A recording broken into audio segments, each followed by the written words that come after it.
Assalamualaikum warahmatullahi wabarakatuh. Pada pertemuan kali ini kita akan membahas tentang klasifikasi makhluk hidup. Yang sebelumnya kita sudah membahas tentang ciri-ciri makhluk hidup. Kenapa atau mengapa kita harus mengklasifikasikan makhluk hidup? Tentunya di bumi ini banyak sekali objek yang dapat kita temukan dan sangatlah beraneka ragam. Maka perlu adanya pengelompokan dalam mengenal jenis-jenis makhluk hidup dan memberikannya sebuah nama.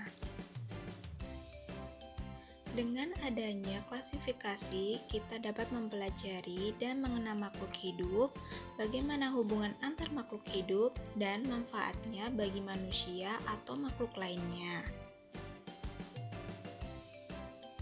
Dalam tata nama klasifikasi makhluk hidup menggunakan metode binomial nomenklatur. Lalu, bagaimana cara menuliskannya? Pertama, nama spesies terdiri dari dua kata yang dilatinkan. Kedua, nama pertama menunjukkan genus atau marga. Kata kedua menunjukkan nama spesiesnya yang lebih spesifik.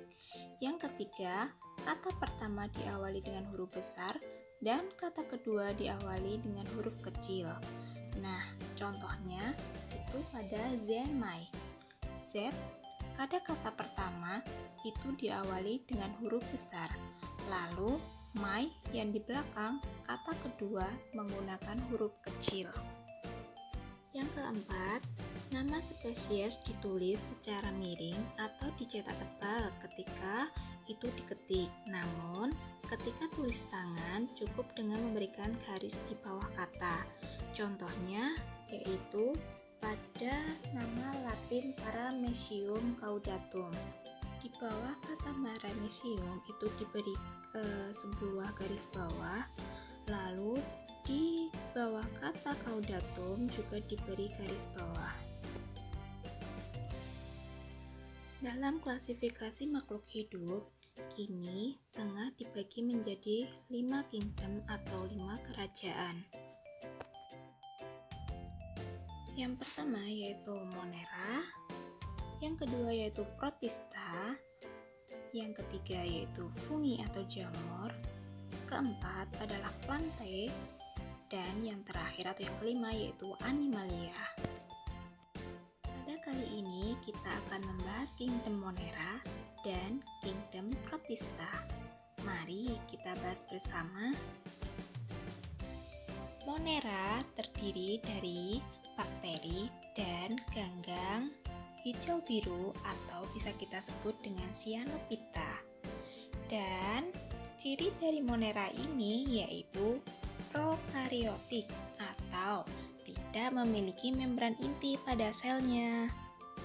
Bakteri memiliki ukuran yang mikroskopis atau untuk melihatnya kita memerlukan alat bantu seperti dengan menggunakan mikroskop. Bakteri ini ada yang menguntungkan dan merugikan. Untuk yang menguntungkan contohnya adalah Escherichia coli yang berada di usus besar manusia untuk membantu membusukkan sisa-sisa makanan dalam usus kita.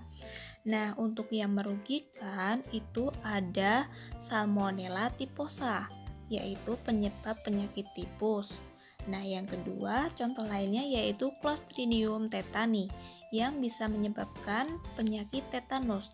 Nah, maka mari kita berhati-hati ketika kita menginjak paku. Karena apa? Karena paku di sini bisa menyebabkan timbulnya penyakit tetanus karena Clostridium tetani ini menempel pada paku. Jadi ketika kita menginjak paku, maka jangan dianggap remeh, maka kita harus larikan ke rumah sakit atau kita cekkan ke dokter. Ganggang hijau biru atau disebut dengan Cyanophyta memiliki ciri sama seperti bakteri, tetapi memiliki klorofil A yang berguna untuk fotosintesis. Contohnya ada Azolla pinnata. Nah, Azolla pinnata ini memiliki fungsi dapat menyuburkan perairan. Nah, contoh lain ada Spirulina maxima yang memiliki manfaat sebagai sumber makanan yang protein tinggi, sehingga dia tuh disebut sebagai PST atau protein sel tunggal. Selanjutnya masuk dalam kingdom Protista. Yang termasuk dalam Protista ini ada protozoa dan seluruh ganggang kecuali ganggang biru. Nah, yang termasuk dalam Protista di sini dia sudah eukariotik atau mempunyai membran inti. Protozoa memiliki ciri seperti hewan, dia dapat bergerak bebas dan tidak memiliki klorofil. Nah, berdasarkan alat gerak protozoa itu dibagi menjadi 4 bagian. Pertama, ada rhizopoda yang bergerak dengan kaki semu, contohnya adalah Amoeba proteus. Yang kedua, yaitu dengan ciliata atau bulu getar atau cilia, contohnya yaitu Paramecium caudatum.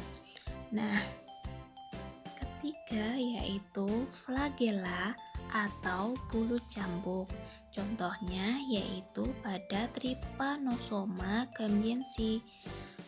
Yang terakhir yaitu dengan sporozoa atau dia tidak mempunyai alat gerak, contohnya yaitu pada Plasmodium. Ganggang atau sering dikenal dengan alga. Nah, ciri dari alga ini yang pertama menyerupai tumbuhan, kedua memiliki dinding sel, dan ketiga adalah berklorofil, yaitu berguna untuk proses fotosintesis. Nah, contohnya itu yang pertama ada ganggang hijau atau Corella. Ganggang hijau ini dimanfaatkan biasanya untuk sebagai bahan makanan karena mengandung protein. Yang kedua ada Pseuma spinosum atau ganggang merah yang biasa kita kenal sebagai rumput laut untuk menghasilkan agar-agar. Yang ketiga adalah Sargassum silicosum atau ganggang coklat. Nah, biasanya kita menemukan di penempel-nempel di bebatuan. Yang terakhir yaitu diatom atau ganggang pirang. Nah, biasanya diatom ini bisa kita temukan di perairan air tawar atau perairan lain yang dia tuh berperan sebagai plankton. Untuk 3 kingdom lainnya akan kita bahas di video selanjutnya. Semangat belajar. Wassalamualaikum warahmatullahi wabarakatuh.